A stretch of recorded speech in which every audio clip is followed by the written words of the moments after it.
es una alegría, es un gozo. Sabéis que os amo, respeto del Señor.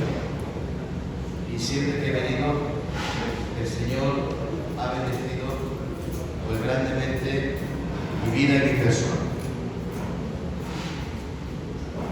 Cuando me llamaba el pastor Rafa, es un hombre que honro y que respeto, pues mi corazón se llenaba de alegría y me dijo: podías estar con los hermanos, tenemos una reunión de hombres para estar en armonía y queríamos que estuvieras, bueno, pues hablaras algún tema de escrita libre. Le dije: bueno, pues si tienes algún deseo, pues hermanos, de compartir. Y bueno, vamos a hablar, hermanos, un poco del tiempo que estamos viviendo y el tiempo que vamos a vivir. Yo particularmente, hermanos, os confieso que hablar de escatología, hermanos, asegurando ciertas profecías, dándolas como seguras, para mí, hermanos, personalmente, yo respeto a todos los comentaristas bíblicos, todos los señores, ¿vale? Y a todos los hermanos los respeto. Pero hay ciertas profecías que, al ser profecía, no podemos, hermanos, aventurarnos a tener seguridad y a dar como seguro que una profecía va a ser así. Me explico. Hay profecías en doctrina que sí podemos asegurar, porque tenemos textos y contextos de que esto va a ser. Pero como esta doctrina de la escatología es profecía, hay muchos métodos de interpretación que vosotros lo sabéis. Estos métodos de interpretación, unos teólogos los utilizan de una manera, otros lo utilizan de otra, y así surgen diferentes interpretaciones de una misma profecía. Entonces yo hoy no quiero entrar, hermanos, en ese campo, en ese ámbito. Sí, de la doctrina que cree Filadelfia, la que tenemos que asegurar, porque hay textos, hay contextos, tenemos una seguridad y una plataforma segura para andar por la santa palabra de Dios. Entonces, yo quiero hoy exponer, ¿vale?, el tiempo que estamos viviendo y el tiempo también, hermanos, que estamos ya próximos a vivir. Santo es el nombre del Señor. Bueno, dicho esto, vamos a entrar un poco en introducción, que para hacer una profecía no es otra cosa que un acontecimiento que va a pasar en el tiempo. Es un anuncio de un acontecimiento que va a pasar en el tiempo. Entonces, para ver un acontecimiento que va a pasar en un tiempo futuro, el único que lo puede decir es el que es eterno, es decir, el que no tiene tiempo. Entonces Dios es eterno, y al ser eterno, Dios es en el pasado, Dios es en el presente y Dios es en el futuro. Usted y yo fuimos en el pasado, solamente somos en el presente y no sabemos si seremos en el futuro. Tenemos un tiempo medido, pero Dios no. Por eso el nombre de Dios, Jehová, es la manera latina de traducir Yahvé, y Yahvé es la forma hebrea de decir yo soy. Entonces, ¿qué nombre se llama Dios? Dios no tiene nombre. Dios es el que es. Es decir, yo soy en el pasado, soy en el presente, soy en el futuro. Cuando vamos a las fuentes antiguas de la Escritura, vosotros que sois estudiosos, yo hoy tengo mucha facilidad porque estoy en un auditorio, porque me ahorro mucho tiempo, porque yo sé que entendéis la palabra de Dios. Cuando vamos al manuscrito antiguo, Dios dice: yo seré el que seré. Ese es el nombre de Dios. Seré el que seré. Quiere decir que Dios es el pasado, el presente y el futuro. Que es la eternidad, que no existen las medidas del tiempo ni las medidas del espacio. No creas que Dios tiene pasado, presente y futuro. Por eso la Biblia dice que para Dios, hermano, un día, son 1000 años y 1000 años es un día. Yo no puedo hacer que sea las 7 de la mañana. Tengo que esperar a que vengan las 10 de la noche, las 11, las 12, que pase la madrugada y que llegue las 7. No puedo, soy tan pequeño y tan corto que no puedo ni acelerar el tiempo ni retrasar el tiempo.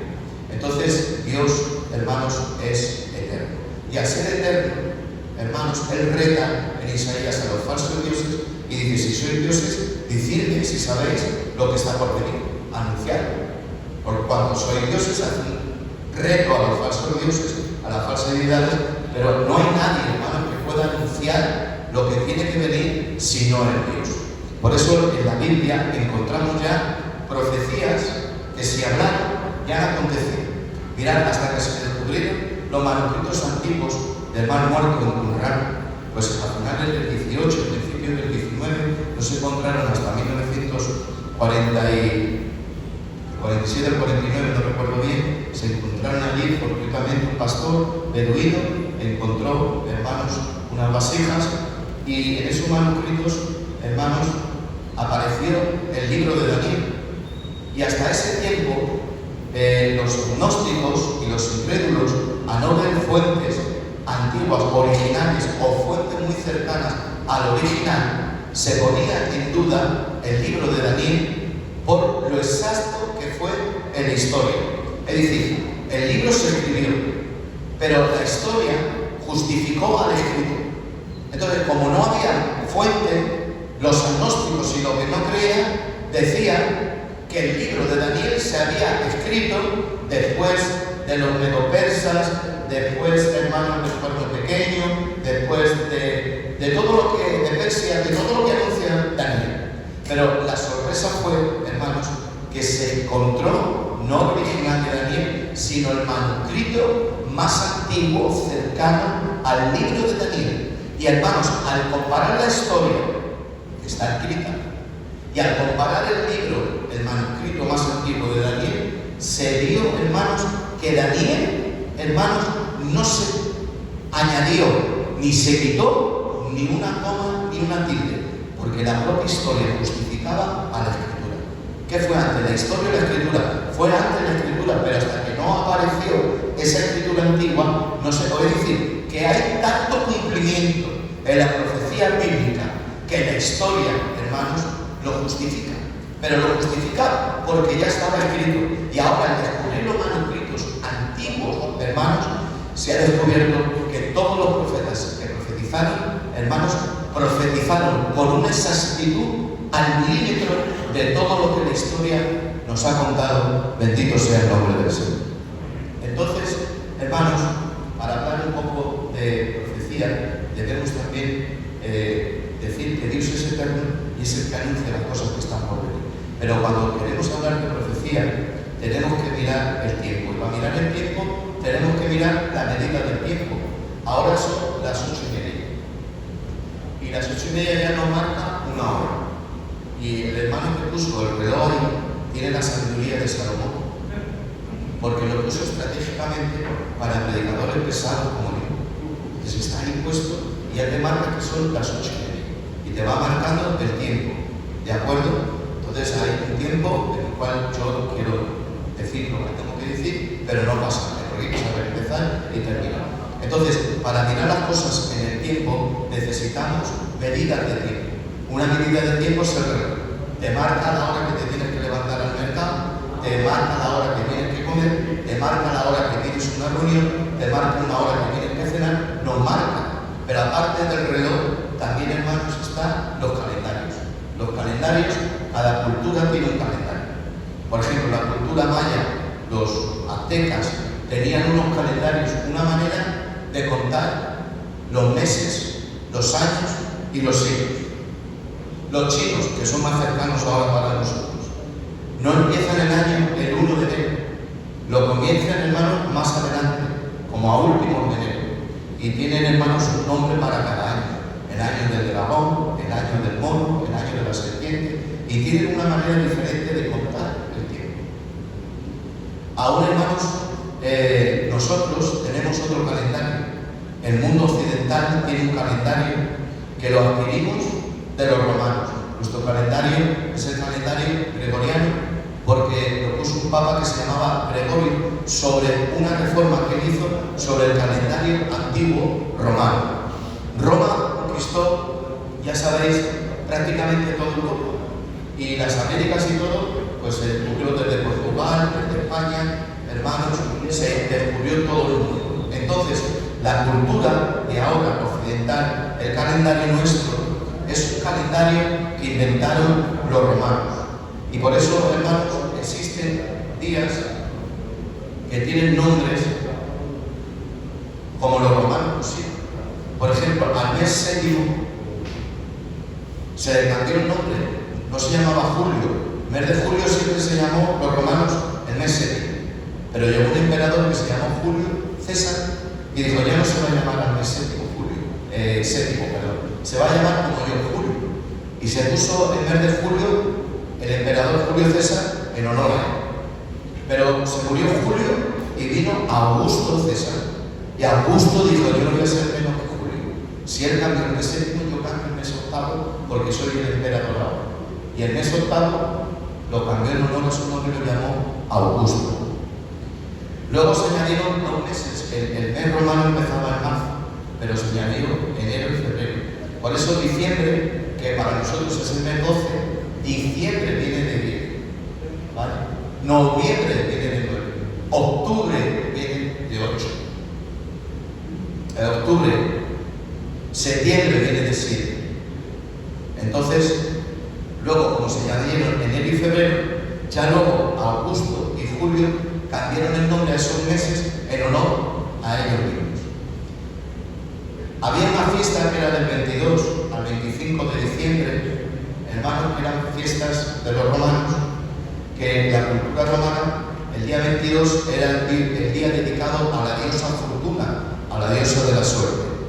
El día 23 y 24 eran dedicados al dios Baco, Culmen, era el dios de la bebida, y todos se emborrachaban. Y el día 25 era el día del sol invictus, el día del sol invicto. Entonces, hubo un emperador que su madre se convirtió al cristianismo, que se llamó Constantino, cerca del año 600, y Constantino realmente, los historiadores no dicen que se convirtió, simpatizaba con el cristianismo por su madre. Pero en Roma, hermanos, se empezaron a convertir la gente en Roma, y ya, pues los romanos, muchos eran paganos, seguían las divinidades del pabellón de dioses romanos, y otros se volvieron cristianos, ¿vale? Y al volverse cristianos, pues los cristianos decían que no querían celebrar el día del sol invicto. ¿Y qué era el día del sol invicto? Los romanos, que eran muy listos, hermanos, se dieron cuenta que a partir del día 25 hay un minuto más de sol. A partir del 25 de diciembre hay un minuto más del sol hasta el día 20 y algo de junio, que es el día de San Juan. Ya el día de San Juan, si te das cuenta, desde que fue San Juan, hay un minuto menos de luz. Ya te das cuenta que a las 8 ya no son como a las 10 menos cuarto, cuando empieza el 20 de junio, que es San Juan, que a las 10 menos 20 sigue habiendo luz, más con el adelanto horario que se hace. Entonces descubrieron eso, que el 25 de diciembre empieza otra vez a haber más luz, y lo celebraban como el sol invicto, el sol victorioso. Pero los cristianos no querían celebrar esa día. Ahora, Constantino, ¿qué hizo? Pues, ¿qué hizo? Dijo: bueno, no vamos a quitar la fiesta del sol invicto, pero sí que vamos a cambiar el nombre. Así quedó bien con los cristianos y quedó bien con los que no son cristianos. ¿Y qué hizo? Puso el día de la Natividad, el día del nacimiento del Señor, para quedar bien con los cristianos. Y luego el que quería celebrar el día del Señor lo celebraba, y el que no celebraba el día del sol invicto. Ahora, ese es el calendario occidental que nosotros tenemos, porque yo quiero hablaros de un calendario que Dios nos dio, hermanos, a los pueblos gentiles, como la ley nos fue dada a los gentiles. Ahora que salen muchos judizantes que dicen que hay que volverse a la ley fue dada al Sinaí para el pueblo de Israel.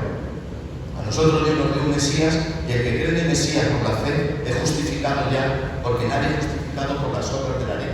Pero sí que Dios a Israel le otorgó una ley y un calendario bíblico, un calendario para ellos, para marcar también diferentes cosas. ¿De acuerdo? Entonces, menos, ¿cuándo nació el Señor? Alguien dirá, ¿por qué más que nazca el 25 de diciembre o que nazca el 25 de junio? Pero para ver cuándo nació el Señor, tenemos que ver varios datos bíblicos. No me pidas un capítulo y un versículo, porque no hay capítulo y versículo que diga cuándo nació el Señor. Porque para verlo hay que darnos, hermanos, una vuelta en la Escritura. Y tenemos que mirar, hermanos, dos embarazos. Y tenemos que ver también, hermanos, el orden sacerdotal en el cual David repartió, hermanos, el ministrar los sacerdotes. Había tantos sacerdotes que en el libro de Crónicas, David, por familias, echó suertes para que cada familia de sacerdotes pudiera ministrar en el santuario, porque como sacerdotes todos querían ministrar. Entonces, hermanos, hay que ver dos embarazos: el embarazo de Elizabeth y la orden de Zacarías, marido de Elizabeth. Zacarías y Elizabeth eran los padres de Juan el Bautista. Ya sabéis que Elizabeth era estéril, era prima de María. Y Zacarías, dice el libro de Lucas, que era de la clase de Abías. Pero si nos vamos a Crónicas, vemos que la clase de Abías, que era Zacarías, era la octava suerte. Y las suertes se echaban desde el 14 de abril, que es el día en que empieza el calendario hebreo, el 14 de abril. Y a partir del 14 de abril, cada semana, cada familia que echó suertes al rey David, le pertenecía entrar al santuario. Entonces, según Lucas y Crónicas, Zacarías, de la clase de Abías, de la familia de Abías, era la octava. Si contamos desde mediados de abril, 8 semanas, que cada ministerio ministraba una semana, si contamos desde mediados de abril 8 semanas, ¿qué mes nos da? Nos da el mes de junio. Entonces, aproximadamente a mediados de junio es cuando Zacarías, por el orden sacerdotal de Crónicas, y Lucas, que nos dice que era la octava clase, Zacarías, el padre de Juan, entra al santuario, y cuando entra al santuario aparece el ángel Gabriel. En esas fechas que nos dan los datos del sacerdocio, de la clase, de la suerte, de la familia que era Zacarías, podemos ver que probablemente fuera el mes de junio. Y el ángel le dice que su mujer va a tener un hijo, que será grande delante del Señor, porque preparará el camino del Mesías. Y ahora él no lo cree. Y el ángel dice, yo soy Gabriel, que estoy delante de Dios, por cuanto no has querido me dará uno. Y dice la Biblia que Lucas, que Zacarías se fue a su casa. Y si recibe este mensaje, pues se llevó a su mujer. Entonces se llevó a su mujer, hermanos. Probablemente ya tenemos un dato que en el mes de junio Elizabeth quedaría encinta por parte de su marido Zacarías. Pero ahora vemos otro embarazo, que es el embarazo de María. Y ahora cuando aparece el ángel Gabriel a María, le dice todo lo que dice: salve, tú eres muy favorecida, has hallado gracia delante del Señor, vas a concebir por obra del Espíritu Santo. ¿Cómo será esto, Señor? Yo no conozco varón. La sombra del Altísimo te cubrirá, el santo ser que nacerá será llamado Hijo del Altísimo. Y ahora dice un dato. Además de esto, este es el sexto mes para tu pariente Elizabeth. Entonces, lo más importante es el anuncio que va a concebir al Mesías. Pero hay un dato que añade la Biblia, que dice, además de esto, este también es el sexto mes para tu pariente Elizabeth, la que llamaba estéril, porque ella ha concebido de su marido Zacarías a uno que preparará el camino del Mesías. Entonces, si es el sexto mes, y hemos visto que por el dato de la familia de Abías, por el dato de Crónicas, de sacerdocio, que era la octava suerte, que se contaban desde el mes de abril, y probablemente Elizabeth quedaría embarazada de Zacarías en el mes de junio, y le dice Gabriel que ese sexto mes, el mes que Gabriel le aparece a María desde junio es diciembre. Y en diciembre, hermanos, en Israel hay una fiesta que se llama la fiesta de la luz, o también en la Biblia aparece en Juan en la fiesta de la dedicación, que es la fiesta de la luz, que se enciende el candelero y se celebra que el candelero, hermano, en la época intertestamentaria no faltó nunca el aceite de ella. Bueno, entonces ya tenemos los dos embarazos. Ahora ya lo tenemos fácil. Si el Espíritu Santo dejó embarazada a María en diciembre, contamos 9 meses el concebimiento de un niño en el vientre de su madre, porque el Mesías tenía que ser semejante a los hombres en todo. Entonces, 9 meses de embarazo. ¿qué mes nos da? Si contamos desde diciembre, ¿qué mes nos da? Si contamos desde diciembre, ¿qué mes nos da? 9 meses. Desde diciembre contamos 9 meses. Septiembre, octubre, según qué mes sea el de diciembre. Y ahora tú me dirás, hermano, ¿y qué más da que nazca en septiembre o que nazca en diciembre? Realmente, mirándolo así, pues qué más nos da cuando naciera así. Pero tenemos un dato ahí.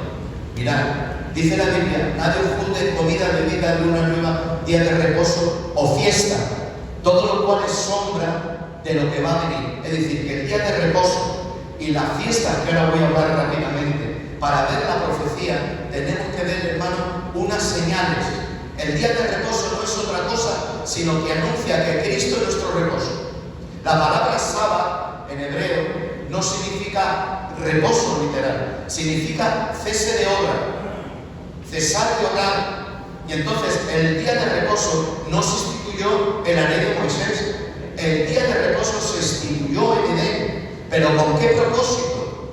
Para enseñarnos ya desde Edén. El Señor le enseñaba a Adán ya que el día de reposo no era otra cosa sino la marca de un anuncio que tenía que venir. ¿Quién era el que tenía que venir? El que iba a hacer que todos los hombres cesaran de obrar, porque su obra iba a ser perfecta. Entonces, como nos dice el libro de Hebreos, Cristo es nuestro reposo. En Él hemos cesado de obrar. No tenemos que obrar de ninguna obra, porque nadie es salvo por obras. Somos salvos por medio de la obra que Él hizo de salvación y de redención. Por eso Pablo empieza diciendo, nadie juzgue en comida, bebida, día de reposo, luna nueva o fiesta, todo lo cual es una sombra de lo que ha de venir. Nos dice, todo lo cual es una sombra de lo que ha de venir. Entonces el día de reposo es la primera fiesta, pero luego vienen otras fiestas. Entonces, para ver la profecía, tenemos que ver,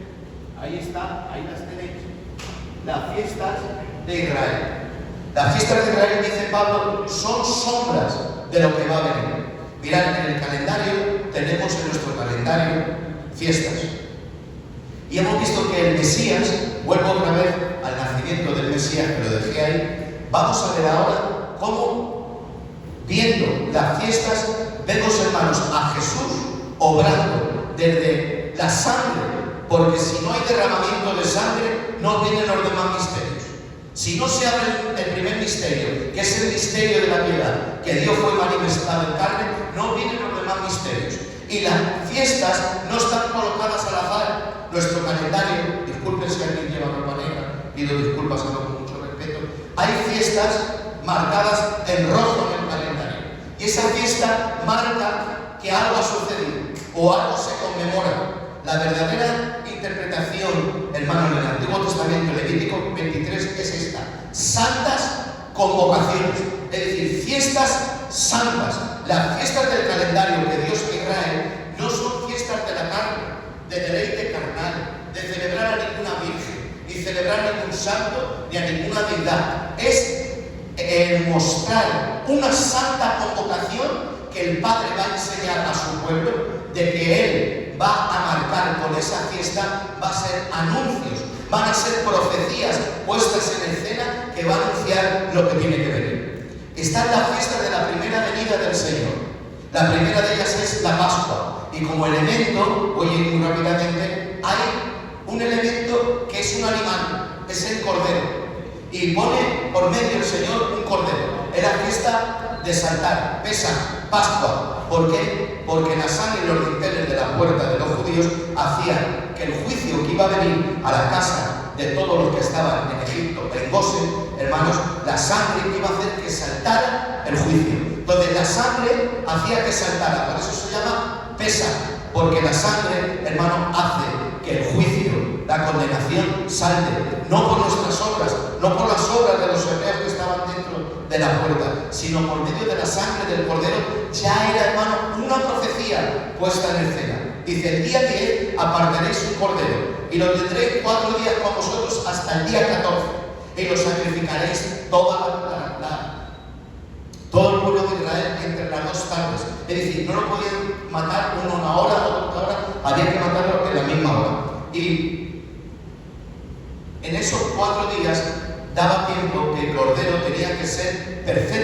había que ver cómo andaba, había que verle la pupila del ojo, había que mirarle el pelaje. Entonces por eso lo apartan del 10 al 14, 4 días. Y ahora fijaos, según la cronología del Nuevo Testamento, de los eruditos, los comentaristas y los teólogos, según la cronología de la armonía de los 4 evangelios, de cómo fueron, una cronología del Nuevo Testamento, sabéis que cómo fueron los acontecimientos de los 4 evangelios puestos en orden en la escala del tiempo. Pues según la cronología del Nuevo Testamento, cuando Jesús entra en el pollino, hijo de una asna, hermanos, y le dicen: Hosana, bendito el que viene en el nombre del Señor, es el día 10. Y Jesús va a estar 4 días en Jerusalén, dejándose examinar por los saduceos, y le van a examinar tocante la resurrección.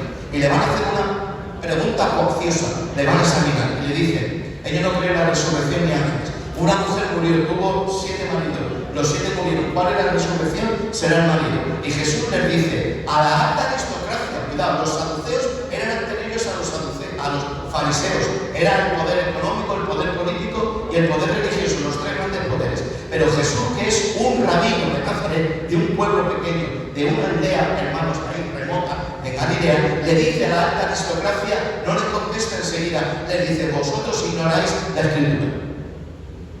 Eso solamente lo puede decir el que tiene autoridad. Porque Jesús no es solo un rabino de Nazaret. Jesús dice: me llamáis Señor y Maestro, y en verdad decís bien porque lo soy. Y le dice: vosotros ignoráis a la Escritura, podéis tener poder económico, religioso y todo lo que tenéis, pero tocante a la Escritura no sabéis nada, porque la resurrección, al decir Jesús resurrección, es que hay resurrección, ni se casarán ni se darán el casamiento, serán semejantes a los ángeles del cielo. Luego, según esa cronología, vienen los escribas y dice: Maestro, hemos visto que ha respondido bien a los saduceos, pero dinos cuál es el principal mandamiento. Y el Señor les dice: el principal mandamiento es: amarás al Señor tu Dios con toda tu mente, con toda tu alma, todas tus fuerzas. Luego le examinan los principales sacerdotes tocante la autoridad y dice: tenemos que hacer una pregunta, ¿con qué autoridad haces estas cosas? Y el Señor juega con ellos. Yo lo prediqué aquí un día, si os acordáis, y le dice: sí, venga, haz la pregunta. El bautismo de Juan, ¿de quién era? De Dios y de los hombres. Y se pone a divagar, los ha roto, los ha descabalado, los ha dejado sin argumento y dice: no sabemos, Señor. Y dice el Señor: pues como no me lo habéis respondido, yo tampoco lo digo con autoridad a vuestras cosas. Luego más adelante, acercando ya al 14, le preguntan también, hermano, por el tributo. Cuidado, ahora está Roma por medio. Nadie puede ir contra Roma. Y él dice: da a César lo que es de César y a Dios lo que es de Dios. El propio Pilato, hermano, en un interrogatorio le está interrogando durante mucho tiempo, pero cuando Jesús habla la frase: para esto he venido, para dar testimonio de la verdad, ahora el interrogatorio se convierte casi en una clase bíblica. Porque Pilato empieza a preguntar qué es la verdad. Y dice Juan, y Pilato tenía más miedo.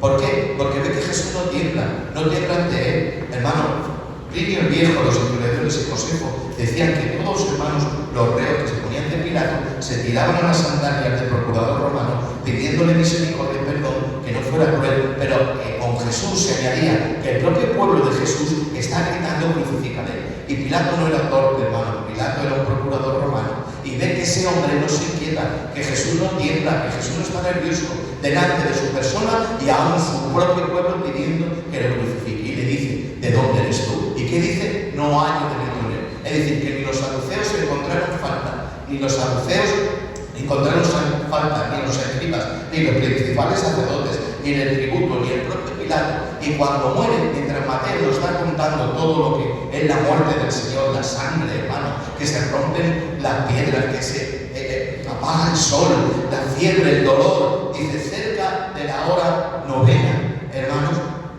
Jesús dijo: todo está consumado.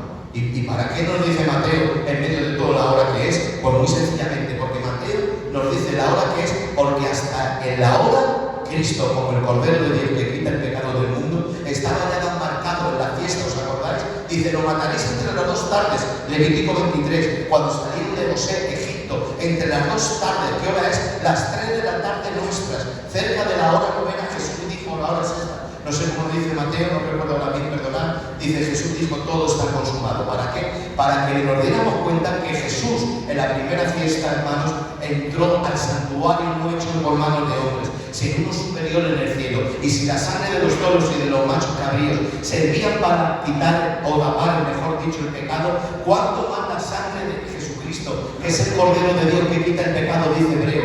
Entró con su propia sangre, no con la sangre ajena, sino contra su propia sangre. Y en el cielo Juan vio, hermano, a un cordero como inmolado. Jesús entró como un cordero inmolado, y los 24 ancianos y los seres vivientes se arrodillaron y le dijeron: digno eres de recibir la gloria, la honra, el poder, el imperio, porque con tu sangre nos has redimido. Esa, hermano, es la primera fiesta. Pero la otra fiesta es la fiesta de las primicias, que se celebra al tercer día de la Pascua, que era cuando se recogían los primeros frutos de las siembras. Por eso Pablo, al hablar en Corintios del orden de la resurrección, dice: el orden de la resurrección es esto, hermanos Corintios. Primero Cristo, es decir, el primero de los que resucitan para no morir es Cristo.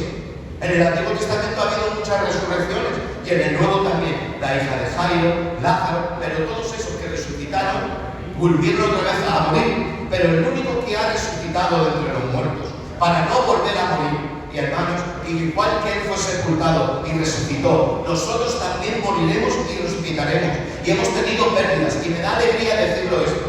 Los que han partido, hermanos, igual que Jesús fue sepultado y ellos han sido sepultados, al igual que Cristo resucitó para no morir, los que han partido también van a resucitar para no morir, y nosotros, si morimos, también resucitaremos para no morir. Y si acaso quedamos, el mismo Señor, que ahora hablaré de eso, cumpliendo la última profecía de las fiestas, hermano, el mismo Señor, con voz de mando, con voz de arcángel y trompeta de Dios, descenderá en las nubes, y los muertos en Cristo resucitarán primero, y luego nosotros, si es que hemos quedado, seremos arrebatados y recibiremos al Señor en el aire, y estaremos en la eternidad con Él, en el nombre del Señor. Pero volvemos, hermanos, otra vez a la resurrección.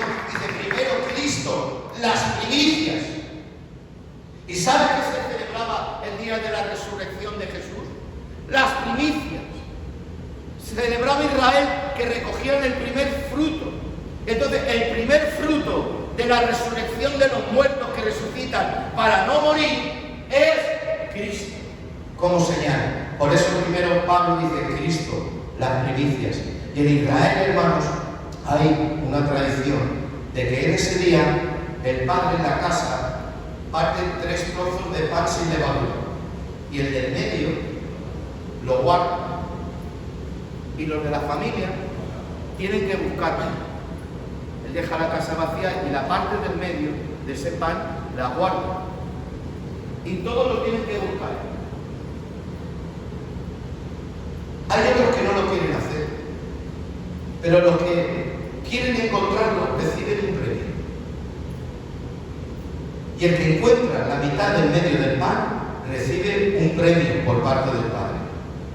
Y también se cumplió, o podemos decir que es interesante este dato, no es bíblico, pero es interesante, que los 12 ninguno buscó, solo hubo una mujer, que era María de Magdala. María Magdalena no se llamaba, era Niña de Magdala. Tampoco Bartimeo era un nombre, Bartimeo era el hijo de Timeo, no sabemos cómo se llamaba. Bueno, María Magdalena, o María de Magdala, como la queréis decir, buscó, que Jesús dijo que era el pan de vida. Y como buscó, encontró el premio. ¿Cuál fue el premio? Que Jesús había resucitado. Y le dijo: no me toques. ¿Por qué? Porque lo buscó, lo encontró. Pero ahora, hermanos, viene otra fiesta, muy rápido, que es la fiesta, otra fiesta de la primera venida, la última. La fiesta de la primera venida, la siguiente, es la fiesta de Pentecostés. Ya sabéis que Pentecostés viene de la palabra penta, que son 50, porque son, hermanos, 50 días de lo que tardó Israel de salir de Egipto a llegar al monte Sinaí, donde se le entregó unas tablas, unos mandamientos exteriores, y tardaron 49 días más. El día que salió fueron 50, porque el día en la Biblia, el día bíblico, no se cuenta, hermanos, como el nuestro, de las 12 a las 12. No, el día bíblico se cuenta desde que atardece y sale la primera estrella hasta que atardece el mismo día. Por eso a veces que cuando lee la profecía, hay veces que nos salimos de la curva porque contamos el tiempo diferente a como está en la Biblia. Por eso cuando queremos estudiar Biblia, tenemos que mirarlo con el tiempo marcado en la Biblia. Porque aún los días no son igual que los nuestros, y los años no son igual que los nuestros. Bendito sea el nombre del Señor.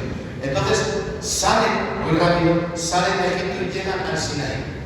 Entonces, ¿qué celebraban en Pentecostés? Cuando los 120 en Jerusalén se reunieron, estaban celebrando algo. Sabemos lo más importante, que la promesa del Espíritu Santo del libro de Joel cayó sobre ellos.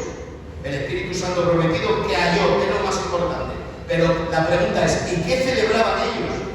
Pentecostés, en hebreo es Shavuot, que Shavuot es la palabra hebrea para semana, porque son 7 semanas, 49 días más el día que salieron, 50. ¿Qué celebraban ellos? Celebraban que en el Sinaí recibieron una ley. Y dice, hermanos, que la ley fue dada por Dios mediante ángeles. También, hermanos, el contrato matrimonial, el pedimento judío, es muy parecido al gitano, pero por medio hay un contrato. Cuando se llega a un niño judío y una niña, por medio hay un contrato que los ambos padres hacen.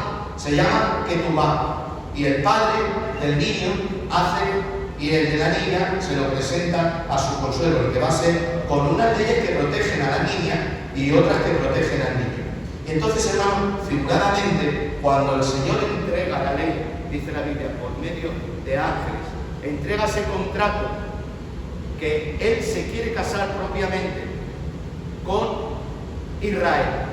Israel es y Moisés es el testigo de Israel, pero Dios es su propio testigo y presenta ese contrato. Pero cuando se lo va a dar a Moisés, ve que con la novia que se quiere pedir o casar está engañándole con un becerro.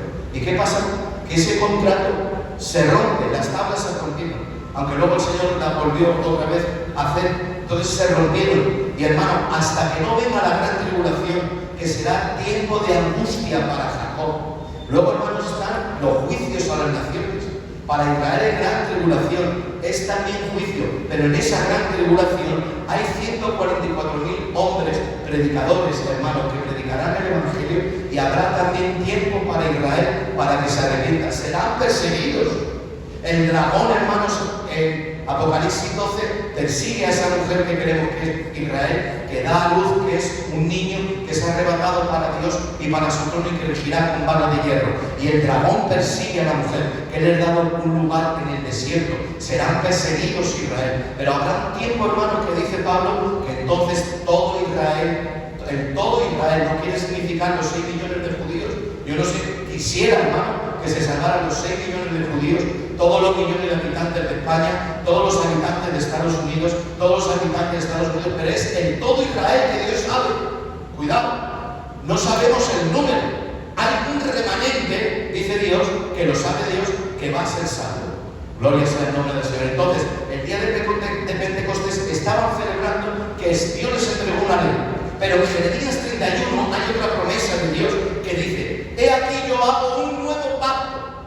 La entrega de la ley era un pacto de Dios con Israel, pero en Jeremías 31 dice: he aquí yo hago un nuevo pacto con la casa de Israel, no como el pacto que hice con sus padres, atención, en el Sinaí, donde escribí mis mandamientos en tablas de piedra. No, ahora les escribiré en la tabla de su corazón. Era una profecía de Jeremías 31, en que ya las leyes no iban a ser externas, porque todo lo que es externo no convierte, pero lo que es interno sí produce conversión. Entonces había una promesa de un nuevo pacto con la casa de Judá y la casa de Israel, no como antiguamente. Y ahora fijaos, hermano, para los que no creen es coincidencia, pero cuando están celebrando la entrega del Sinaí, de las tablas de piedra, eso es lo que estaban celebrando los discípulos, los 120, estaban celebrando eso en Jerusalén, que en el Sinaí se entregó tablas de piedra exteriores. Pero ahí se va a cumplir Jeremías 31, porque por medio del Espíritu Santo, en la regeneración interna que hace el Espíritu Santo, no solo que vino, eso fueron las señales de llama de fuego, y hablaban en Parto, en Medo, en Elamita, y les escuchaban hablar la maravilla de Dios. Esa fue la señal, que ahora estoy sintiendo al Espíritu Santo, gloria al nombre de Dios. Pero la conversión fue interna, para que esos 120, los mandamientos ya no fueran exteriores, porque nadie podía cumplir la ley, y usted no puede cumplir la ley, ni yo tampoco, porque hay una ley superior, hermano, que ni la propia ley de Moisés podía doblegar. Es la ley del pecado.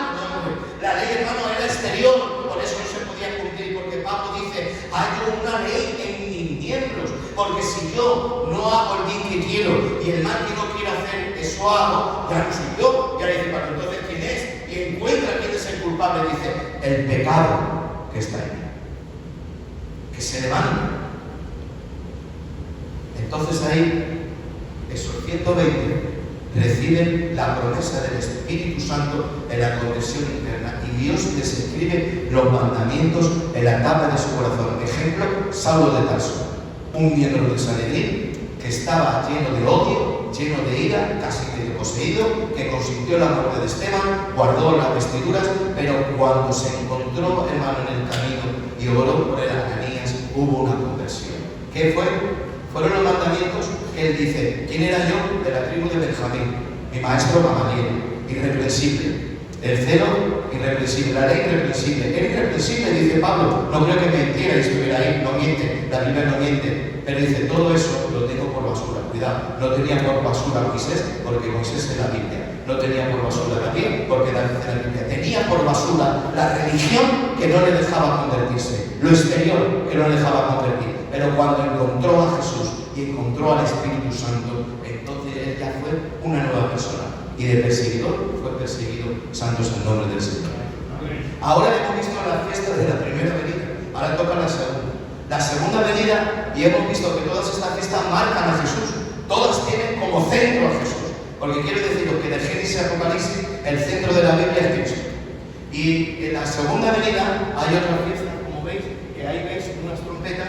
Hay ese dibujo, estoy buscando otro, pero bueno, no son trompetas de metal. Ya sabéis que es el shofar, que es un cuerno de carnero que se tocaba en la guerra, se tocaba para llamar a la oración. Y hay una fiesta que todavía se celebra en Israel, pero ellos lo celebran, hermanos, sin saber el significado. Por eso a veces debemos valorar, como decía el pastor y vosotros valoráis, valorar, hermano, que Dios nos ha iluminado para poder entender todo esto, que el pueblo de Moisés, el pueblo de la Biblia, que les ha dado Dios el legado, que dice Pablo, que aprovecha el judío después que te sienta como el primer culpable. Tú eres el primer culpable porque se te ha entregado mucho, romano. Pero dice, ¿y qué aprovecha el judío? Dice, mucho en toda manera. A ellos ha sido entregada la palabra de Dios, pero tienen un velo, no la pueden ver. Pero nosotros, gracias al Mesías, hermano, y al Espíritu Santo, el velo se nos ha quitado. De que yo, por mucho que estudie, hermano, por mucho que miremos Rafika, por mucho que miremos pastor, vamos a poder entender. No podría explicarlo si el Espíritu Santo no nos ilumina. Y hay otra fiesta en Israel que se llama la fiesta de las trompetas. Y la fiesta de las trompetas en esa semana se toca el shofar y se dan 4 toques. Cada uno tiene un nombre. El primer toque, hermanos, es acércate al Señor. Luego al otro día es otro toque. Arrepiéntete, segundo toque. Al siguiente, santifícate. Y el último es abre los oídos porque el Mesías viene. Por eso dice Pablo, el mismo Señor, con voz de arcángel, con voz de mando y trompeta de Dios, descenderá en las nubes. Y en la sinagoga, el último toque de trompeta, como dice Pablo, al final trompeta, ¿ves? Pablo era hebreo, era judío. Dice, al final trompeta, al final del toque de trompeta, que anuncia, la fiesta de las trompetas anuncia, acércate al Señor, arrepiéntete, santifícate. Pero el último toque, la final trompeta, no la podía tocar cualquiera. Tenía que ser el hombre más anciano, de más testimonio y más respetado de la sinagoga. Era el que tocaba el último toque que anunciaba que el Mesías viene a Israel. Y aquí el Señor se apropia de ello y dice, he aquí que el mismo Señor, con voz de mando, no tocará esa trompeta. Hay otras trompetas que desprenden juicios, pero la trompeta de su venida con su iglesia, con sus santos a juzgar a la tierra. Él no viene como cordero, ahora viene a regir con vara de hierro. Y viene un nombre escrito sobre su muslo, Rey de Reyes y Señor de Señores, el Verbo de Dios. Y un hermano me preguntó, con mucha inocencia, Miguel, hermano, esto del muslo que lleva el nombre del Señor en el muslo, ¿qué es? ¿Lleva un tatuaje? Si está prohibido en la Biblia el tatuaje. No, hermano, el Señor no lleva un tatuaje. Apocalipsis es muy simbólico. Es muy simbólico. Cuando los hebreos llevan una ropa, según la ley de Moisés, que el Señor también llevaba, ya conocéis lo que es el talit. Y el talit tiene unos flecos que los fariseos lo ensanchaban, porque en los flecos está el nombre de Dios. Y el fleco, cuando se pone el talit para orar o entrar al templo, el fleco cae sobre el muslo. Por eso dice, y lleva su nombre escrito sobre el muslo. Por eso la mujer del flujo de sangre dijo, si tocara el borde de su manto, no dice el borde de su túnica, que llegaba hasta los tobillos, dice el borde del manto, porque la mujer del flujo de sangre, por la fe, vio que Jesús no ensanchaba, no quería alargar a Dios no se le puede alargar. ¿Por qué tanto defenderle a Dios? Si Dios no necesita defensa, Dios se defiende a sí mismo. Él se defiende con su santa palabra, con su santa doctrina, y el que llevaba bien el nombre era Jesús. Por eso cuando viene en el caballo blanco, que significa poder, viene con su nombre escrito, el Verbo de Dios, Rey de Reyes y Señor de Señores. Al final, trompeta. Ahora ya la iglesia no está, porque yo creo que no pasamos la gran tribulación. Hay escuelas que he dicho que no podemos asegurar en profecía bíblica, por lo menos yo respeto a todos los comentaristas, a todos los hermanos yo los respeto. Pero al hablar de profecía, a no ser profecía de doctrina, que tiene texto y contexto, y muchos textos y contextos, no podemos asegurar. ¿Por qué? Porque al ser profecía hay muchas escuelas interpretativas, y cada persona, cada señor, interpreta como le parece, ¿vale? Entonces hay quien cree que no pasamos la gran tribulación. ¿Por qué? Porque tenemos textos y contextos. Luego hay quien cree que la pasan la mitad y hay otros que creen que la pasan entera. Nosotros creemos, hermano, que no pasamos la gran tribulación. Todo esto sí que es una señal, y eso se llama geopolítica bíblica. Geopolítica es ver cómo están las naciones a la luz bíblica. Y no sé si me da tiempo hoy, pero como es un tema muy importante, si no me da tiempo hoy, porque luego tenéis una reunión, lo cortamos y otro día yo me dejo esto guardadito, me llamáis, si queréis lo compartimos, ¿vale? Entonces, ahí ya no estamos. Pero ahora viene el tiempo para Israel.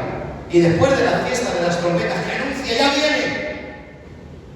Porque el arrebatamiento está dentro de lo que es la segunda venida, pero no en la segunda venida. A veces confundimos la segunda venida con el arrebatamiento. El arrebatamiento es que el Señor viene a por los santos. Pero la segunda venida es que el Señor viene con los santos y pondrá sus pies sobre el monte de los olivos y se partirá por la mitad. Y entonces, hermano, dice que será el tiempo para Israel. Y ahora, la siguiente fiesta, la sexta fiesta que viene, es solo para Israel. Es la fiesta del perdón. Hay que fiesta más bonita. Mira, una es la de la Pascua, de sangre, de perdón. La otra de entrega de pacto. ¿A que yo lo hago? Entrega de pacto. La otra de resurrección. La otra de su venida. La otra de perdón para los que le clavaron, para los que le crucificaron.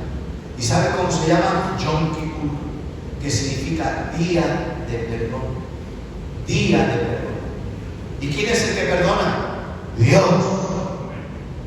En el día de Yom Kippur, ¿qué hacía?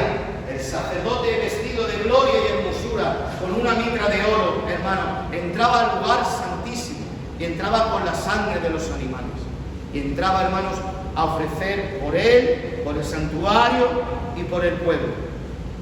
Y también ahí se hacía, hermanos, algo, que se hacía un becerro para Jehová y otro becerro para Bezalel.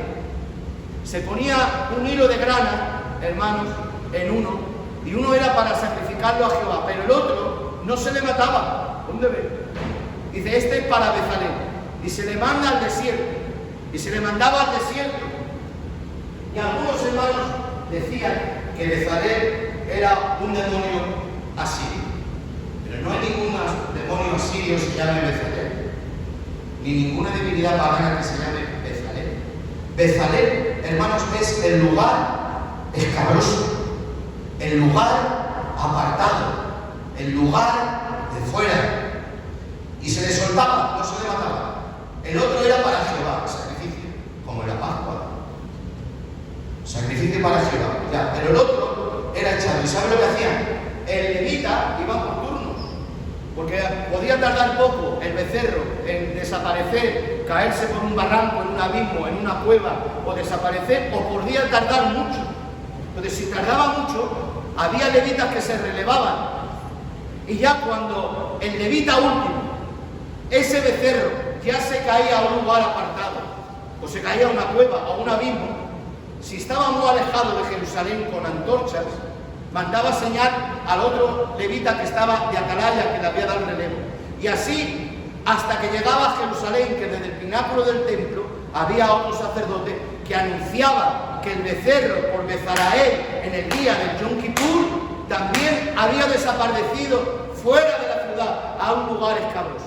Y entonces ya todo el pueblo descansaba. ¿Qué quiere decir con eso?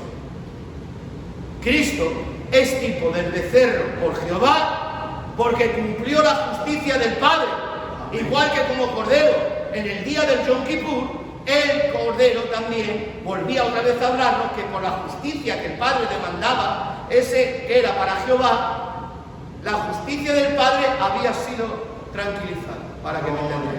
Pero ahora queda la conciencia del hombre, porque hay quien a Dios le perdona, pero él no se siente perdonado.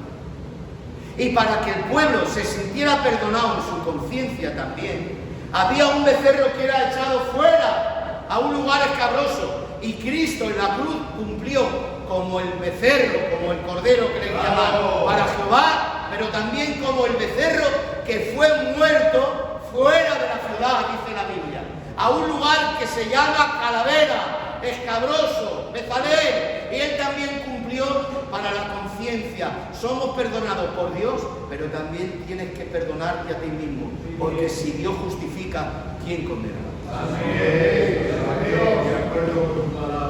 Y en el Yom Kippur aparecerá el Mesías, cumpliendo lo que dice Zacarías, que el mismo Señor vendrá y pondrá sus pies sobre el monte de los olivos, conectando también con que viene montado en un caballo blanco y con sus santos, y se pone sobre el monte de los olivos. Y el monte de los olivos habrá un cambio, hermanos, geográfico en Jerusalén. ¡Qué potencia tiene la venida del Señor! ¡Qué potencia, hermano! Que la propia Jerusalén, ¿sabe cómo le llama Apocalipsis?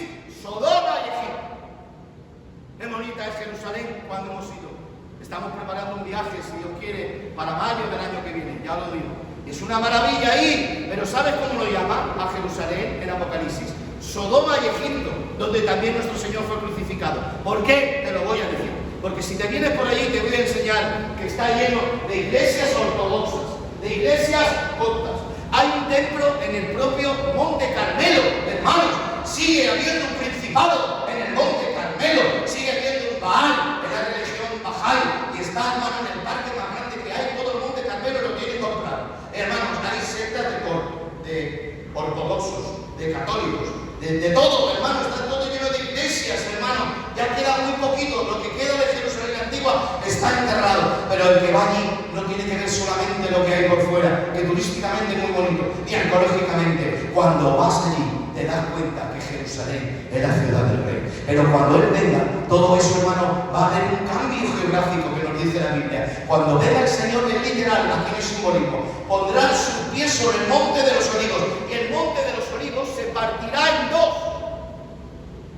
y se hará un valle por medio, y del santuario saldrán aguas que irán hasta el mar muerto. Y en el mar muerto hemos ido. Y hermano, en el mar muerto te tumbas y estás realmente como en una cama. Hay un 65% de salinidad. Es decir, hay tanta sal que no te hundes. Por más que te quieres hundir, la sal es un colchón que te mantiene. No hay vida de peces, pero no de peces, de microbios. No hay ni microbios, no hay nada, muerto. Pero hermanos, las aguas que salen del santuario, de donde estaba el templo, dice que limpiará esas aguas, y habrá vida, habrá peces, habrá, hermanos, vida. Dice tanto que los pescadores pondrán sus redes y sus puestos desde el mar muerto a Jerusalén. Está viendo que cuando venga el Señor, Israel, que sale de la gran tribulación, que sale de un caos, ha visto el caos que tenemos ahora, esto es la antesala, no nos queda, hermanos, apenas nada. Cuando veamos la geopolítica, hermanos, de cómo está la situación, nos daremos cuenta que todo esto de Rusia, hermanos, es una preparación, porque nos habla también la Biblia que Gog y Magog y Torgama tienen que venir, hermanos, a Israel y tienen que llegar hasta aquí, y ya se está empezando a abrir camino, a ir conquistando. Ucrania antes era Rusia, y otros países que ahora tienen su nombre eran Rusia. ¿Y Rusia qué quiere hacer? Ir abriendo.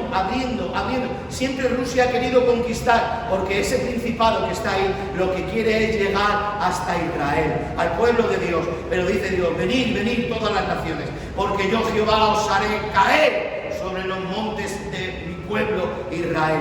Y el Señor pondrá sus pies en el monte de los olivos, y saldrá ese río que va hacia el mar muerto. Y sabéis, hermanos, algo, hace 10 años estuvimos por el arqueológico de Jerusalén, y hay un suelo que han puesto Rafa y Eugenio, un suelo de cristal, para que tú veas un pequeño riachuelo que está fluyendo de aguas. Pero en el 2019 que volvimos a ir, está todavía el cristal, pero ¿sabes? En estos 10 años el riachuelo se ha hecho más grande. Yo ya me quise morir, porque ahí vi la profecía, y ahora el guía, sin saberlo, la profecía, nosotros sí la sabíamos, y no tuvimos más por medio que pararnos y dar la gloria y la honra a Dios. ¿Saben, hermanos, lo que nos dijo el guía? Que están haciendo estudios, no sé cómo se llama, geográficos del suelo, hay un nombre que dijo.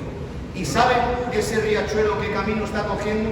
Ese riachuelo está cogiendo el camino hacia el mar muerto. Yo no sé si eso será el cumplimiento ya, o la preparación del cumplimiento, pero a mí lo que me interesa, hermano, que cuando venga en ese día Israel, hermano, los que se arrepientan, hermanos, dice la Biblia que llorarán como se llora por hijo primogénito, o unigénito. ¿Cómo se dice, Rafa? Primogénito. Dice: y mirarán al que traspasaron. ¿Y sabes con qué mensaje se convertirá Israel? Lo dice la Biblia. Lo digo porque lo dice la Biblia. Yo en profecías no me atrevo, hermano, a no ser cosas que tienen texto y contexto, a asegurar, porque son interpretativas. Y yo no vengo aquí a interpretar cosas que no hay textos y contextos. No, así no se puede. Hay que hablar con rigor, exponer con rigor. Y cuando no hay textos y contextos, aseguramos. Pero cuando no hay textos y contextos, no podemos asegurar. Pero la Biblia dice cuál es el mensaje con el que Israel se va a convertir. Cuando venga el Mesías allí y le vean, dice que le preguntarán: ¿qué son estas marcas que traes en tus manos? Mira, no hay otro mensaje para conversión. No hay otro mensaje para conversión sino en la cruz. Pablo dice: no vine con excelencia de sabiduría ni excelencias de palabras, que las tenía. Hermano, un hombre que tiene, dice: me propuse no saber nada entre vosotros. Eso es muy difícil, a uno que sabe hacerse como que no sabe. Para que vuestra fe no esté fundamentada en la sabiduría mía de los hombres, sino me propuse no saber otra cosa, sino Cristo crucificado. Porque cuando se muestra Cristo crucificado, hay arrepentimiento, hay perdón. Y ese día es el día del perdón. Y le preguntarán: ¿qué son estas marcas que nos enseñas? Y ahora dice Jesús: estas marcas me las hicieron en la casa de mis amigos. El original dice: la casa de mis hermanos. ¡Ay! Ellos sabrán que es el Mesías y les piden explicaciones que cómo siendo el Mesías trae marcas. Y en ese mensaje que trae el Mesías, hermano, Israel le preguntará por las marcas, le preguntarán y él dirá: estas me las hicieron en la casa vuestra, en la casa de mis amigos o en la casa de mis hermanos. Y se arrepentirán tanto sabiendo que han matado al Mesías, hermano, anteriormente, que dice que llorarán como si lloran por hijo primogénito. Y se cumplirá que todo el remanente de Israel, ¿cuál es? No lo sabemos, pero ojalá sea todo Israel, ojalá sea toda España, y que procedan al arrepentimiento. Bendito sea el nombre del Señor. El día del perdón. Y una vez que Israel ya es perdonado, viene la última fiesta y ahí ya termina. La geopolítica lo dejamos para otro tiempo. Ahí termina. La última fiesta es la fiesta, hermanos, de los tabernáculos. la fiesta de Sukkot, también son las fiestas de las cabañas o las chabolas. ¿Y sabes qué dice Dios? Tenéis que estar una semana viviendo en chabola. ¿Cómo? Sí, en casa precaria, en una cabaña. Pone en algunas versiones cabañas, pero original es precaria, chabola. Tendrás que hacerte un techo en que entre la luz, pero que entre la luz entrevelada, que no entre directamente, para que aprendas que la vida no todo luz. Mientras aquí estés, no todo es felicidad. Hay épocas oscuras y épocas felices. Pero en el techo tendrás que poner 4 frutos. Uno tiene sabor y olor, otro tiene olor, otro tiene sabor y otro tiene ni olor ni sabor. ¿Y sabes lo que significa? Significa que en el tabernáculo de Dios ya acaba la gran tribulación y ya va a morar Dios en la tierra por 1000 años.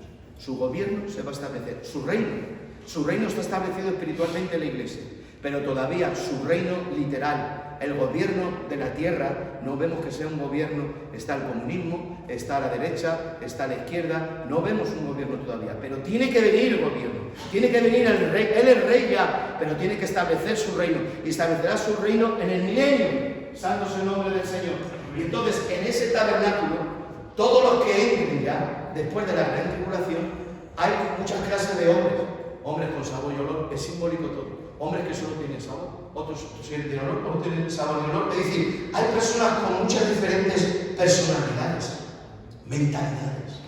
Pero dentro ya del milenio, del gobierno de Cristo, ya todos somos uno. Ya no hay judío, ya no hay gentil, sino que de los dos pueblos ha hecho uno. Y ha roto la pared, y ya somos uno en Cristo. Bendito sea el nombre del Señor. Bueno, en la fiesta de los tabernáculos, dice, tenéis que estar gozosos.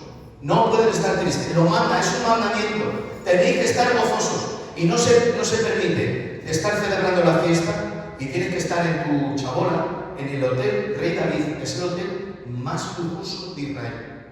En la puerta hacen 2 chabolas grandes. Y todos los que están en el hotel se bajan y están un rato, porque es mandamiento que hacen así la fiesta, allí. Pero todo el que va allí no puede hablar de problemas, no puede hablar de tristezas, no puede hablar sin sabores. Tiene que hablar de cosas que producen gozo y producen alegría. Porque cuando Él establezca su reino en el milenio, tendremos gozo y alegría. Bendito sea el nombre del Señor. En el día de los tabernáculos, yo termino ya con este detalle, en la fiesta de los tabernáculos, hermanos, el sumo sacerdote se iba a Siloé y cogían el agua y lo llevaban, hermanos, al templo. Y en el templo lo derramaban y pedían que las cosechas fueran fructíferas.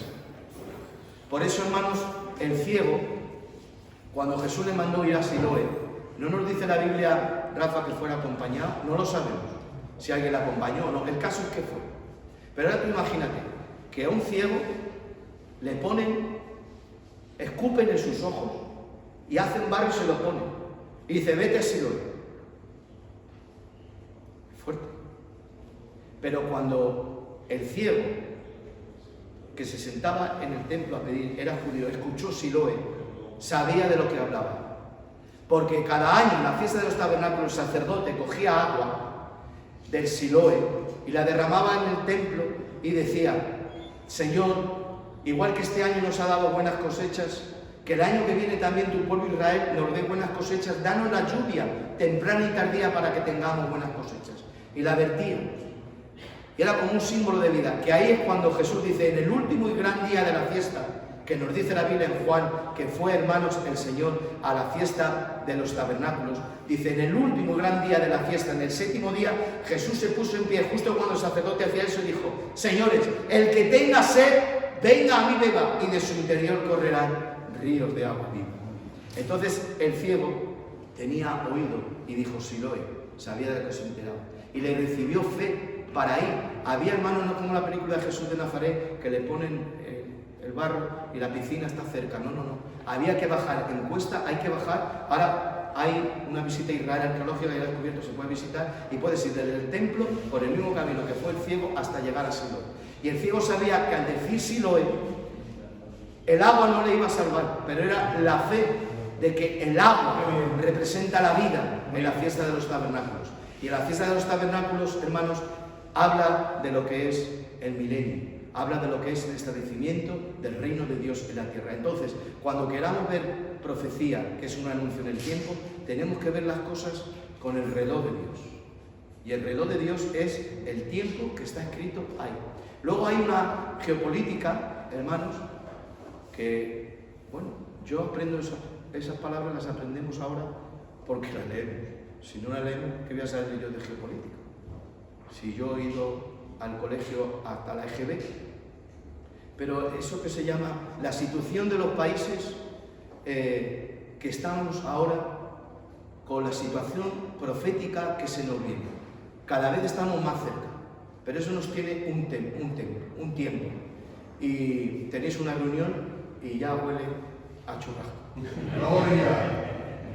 Y cuando huele a churrasco, hermanos, hay que dar paso al churrasquito. Así que hemos visto, le pido perdón al hermano que ha hecho un trabajo tremendo para pasar sus cosas a su móvil, hacer un email nuevo, poner una clave nueva porque se me ha olvidado y solamente ha dado tiempo a poner una diapositiva. Pero de todas estas cosas, hermanos, no se puede ir corriendo, y no se puede decir, hermanos, cosas sin explicarlo bien, ponerlo bien. ¿Por qué? Porque luego vienen las interpretaciones, y en la escatología, las interpretaciones, pues como es profecía, pues hay muchas escuelas de interpretación, ¿vale? Entonces yo no he venido aquí a interpretar nada sin texto ni contexto, sino a marcar unas fiestas que ya Pablo dice, el único propósito que tienen las fiestas es marcar los tiempos del Mesías, como Cordero, como resucitado, como cumpliendo el pacto de Jeremías 31, como tocando la trompeta viniendo y llevándose a su iglesia, abriendo un tiempo del día del perdón para su pueblo Israel y luego reinar 1000 años que la fiesta de los tabernáculos. Y mostrar por medio de la fiesta de Israel el calendario que todo el Señor los tiene establecidos. Fijaos que la primera fiesta, hermanos, es la de la sangre, porque sin la sangre no hay pacto, no hay resurrección y no hay nada. Y todo está colocado soberanamente, hermanos, con los eventos de los templos. Bendito sea el nombre del Señor. Agradeceros vuestra atención. Dios te bendiga. Y para mí es un disfrute que os trae